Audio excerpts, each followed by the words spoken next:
Celle de 64 minutes préparée par Lou Bureau et Frédéric Rassinou. Si nous sommes attaqués, une fois encore, c'est pour les valeurs qui sont les nôtres, pour notre goût de la liberté. Nice, une fois encore la cible d'une attaque. Vers 9h, un homme muni d'une arme blanche entre dans la basilique Notre-Dame. Il s'en prend à plusieurs personnes.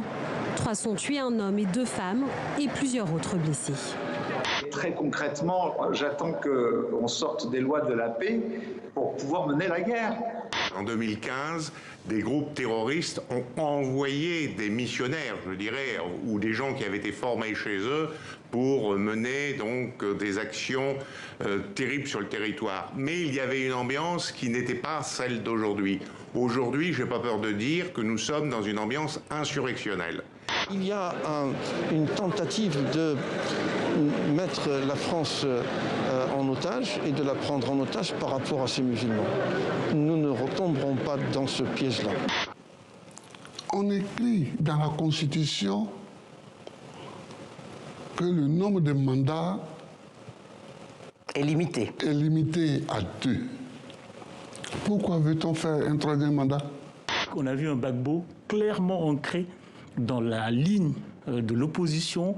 Il tient Alassane Ouattara, le président sortant, pour responsable et s'oppose au 3e mandat. Ce restaurateur l'a déjà vécu en mars dernier.